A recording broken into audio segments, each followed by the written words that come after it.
Our trip started in late February, as my three friends, John, Steve, Max, and I, drove my truck deep into the backwoods of Boxwood Gulch to follow the North Fork of the South Platte River. Steve owned a cabin up in the backcountry, so we left my truck there and began our 27-mile hike into the wooded terrain following the river. We had all of our camping and fishing gear packed, and enough food to hopefully last us the 3-day journey both ways.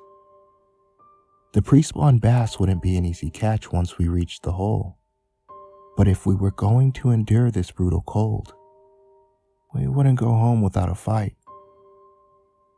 As we first set out in the early morning, a few light snowflakes began to fall.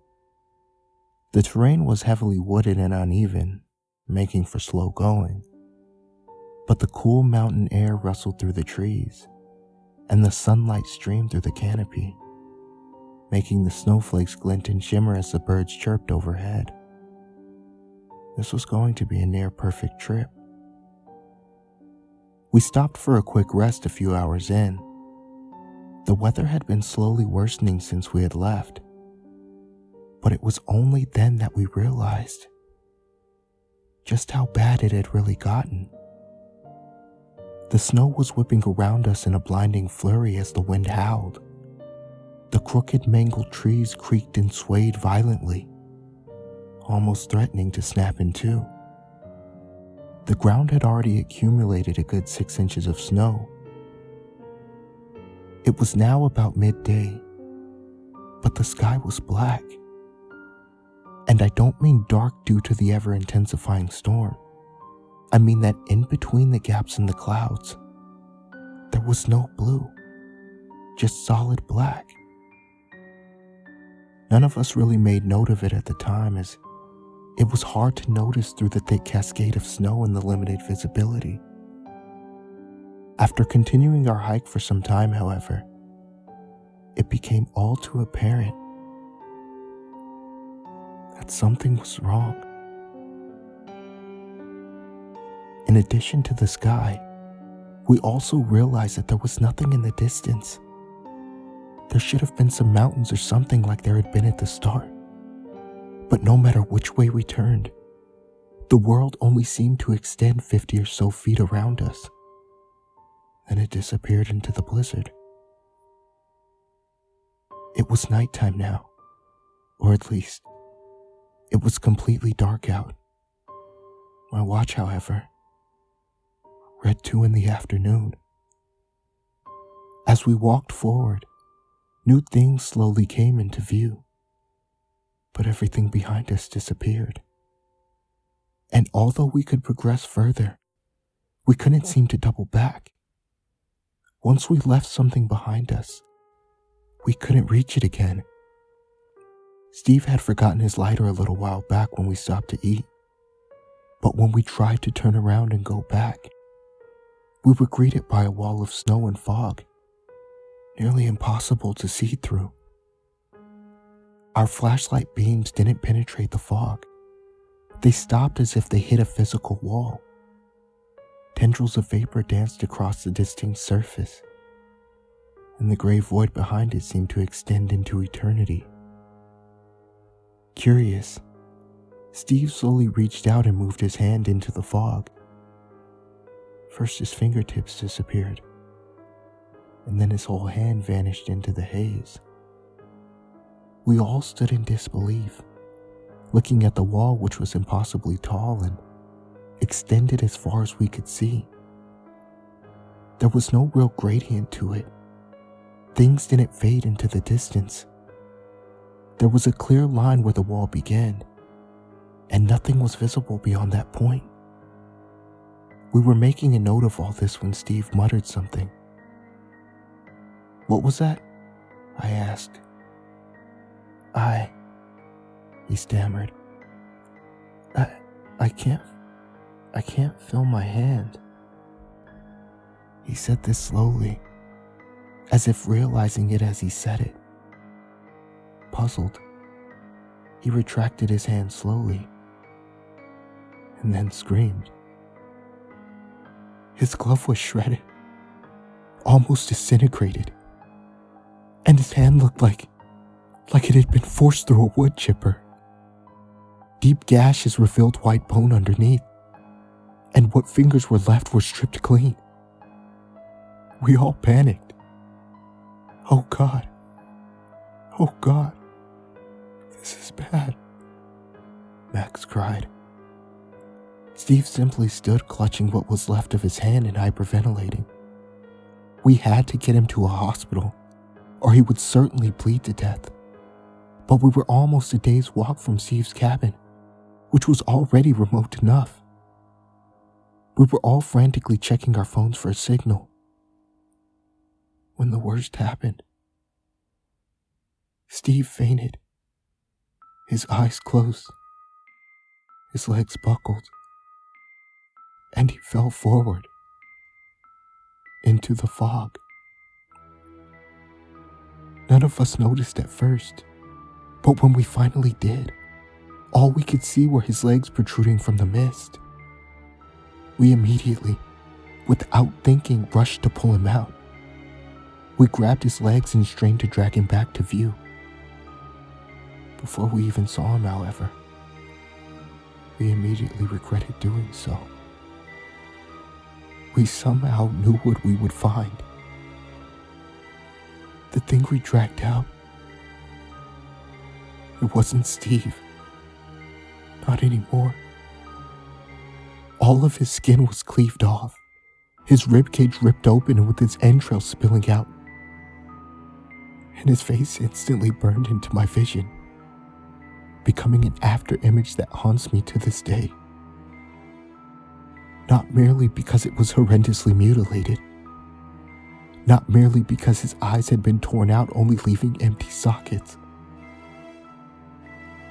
but because it smiled at me. A big, wide smile that started small, but the gashes in his face allowed it to literally stretch from ear to ear. Max screamed and shoved Steve's mangled body back into the fog. We ran as fast as we could, the only way we could, deeper into the woods. Just as before, the snow and fog parted before us, but swallowed up everything we left behind. As we ran and ran, the scenery around us began to slowly change. The trees surrounding us were now withered and dead, and the grass was flattened and bleached white. In fact, everything around us was lifeless and dull. The colors had all but disappeared, leaving only shades of gray and an intensified feeling of loneliness and death. "Guys!" I shouted while I ran, not daring to stop for even a minute. "We can't turn around and go straight back, but maybe we can circle around back to Steve's cabin. Then we could get the truck and get the hell out of here."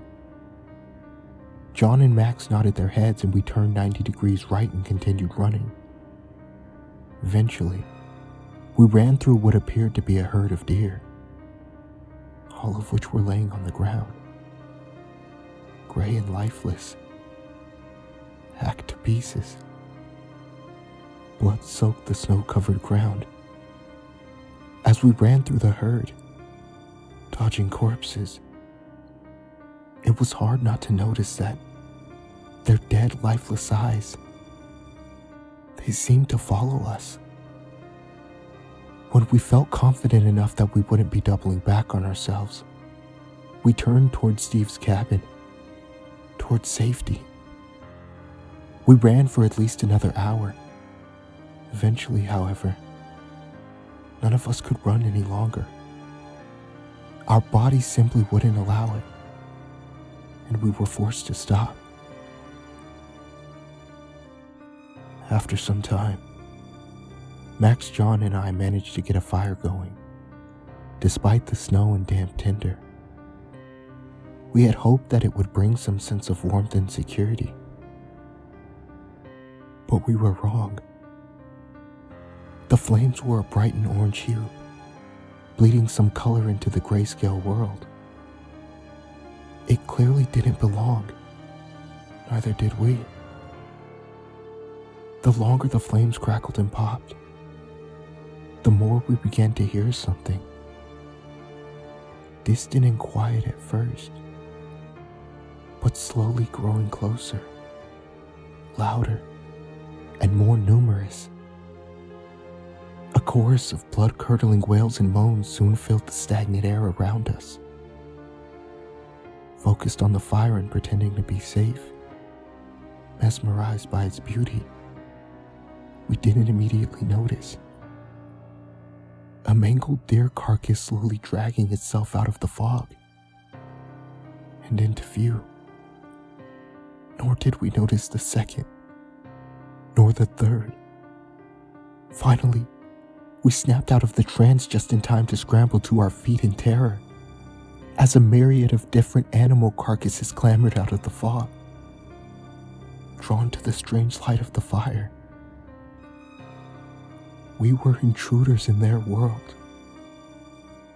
I was paralyzed by fear. I couldn't breathe.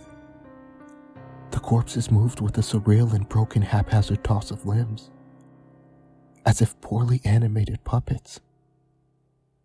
I turned to my friends to find that they were no longer beside me. They had taken off running, leaving me behind. I turned around to run after them, but something grabbed me by my shoulder. I didn't need to turn around to know what it was. I could tell by the hand gripping my shoulder. A hand that looked as if it had gone through a wood chipper. I flailed and managed to free myself before it could get a good grip on me, and took off running. I didn't look back. No way did I want to see that face of what was once my friend. I could no longer see John or Max, and I assumed that they must have been ahead of me. But I was the one with the keys to the truck, and Steve had the keys to the cabin. They wouldn't be any safer if I couldn't meet up with them. So I ran, and ran faster, and for longer than any human could possibly do under normal circumstances. Finally, after God knows how long, I could faintly make out a structure in the distance. It was the cabin. I felt a twinge of hope. The wails continued to ring out in the night air, but I seemed to have a lead on them at the time. I finally reached the truck, unlocked it and jumped inside. I scanned the area for Max and John, but I couldn't see them. I couldn't just leave them, but I couldn't wait forever either. I sat sweating and shaking nervously as the wails grew closer and louder. I had just about made up my mind to leave when I could suddenly make out someone sprinting towards me. It looked like Max. I started up the truck and motioned for him to run faster. But for some reason, I found myself subconsciously pressing the switch to my left, locking all of the doors. My instinct told me that something was wrong. I looked down at my hands. They were shaking like crazy. I looked back up, and Max's horribly mutilated face was pressed up against the driver's window, staring at me, smiling. He was trying to open the door. I slammed my foot on the gas and drove off, shaking like a madman and holding back the vomit. As I drove home, the sky slowly brightened back up into a blue hue, and I could eventually see the sun breaking through the clouds. It was 9 o'clock in the morning. I began to see other cars on the road, and people inside waved at me as I waved at them. Nice, normal people. I went straight home and asked my girlfriend to marry me. I'm sorry. That's just not true.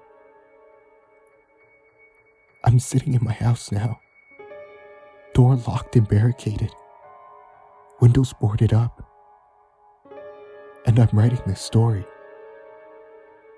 and I felt happy for the first time in a long time writing that ending. I hardly even remember what a blue sky looks like, but I just wanted to picture it in my mind. One last time. I just needed to imagine a happier world. Because in reality, that's not how it ended. The truth is, as I drove, the sky didn't brighten up, the sun didn't reappear, and the fog still surrounded me, as it now surrounds my house. I hear wailing all around, and knocks at my door constantly. And when I look through the peephole, all I ever see is the same thing, smiling at me. The stench of death is everywhere. The phone doesn't work. The TV and radio broadcast nothing but static. I hear the locks on my door begin to undo at night, and I must constantly keep watch and relock them. I'm simply waiting for the night that they get into my house when I forget to check the lock, or when they break through the window, or when I wake up in the middle of the night to see them next to me. Their smiles, inches from my face.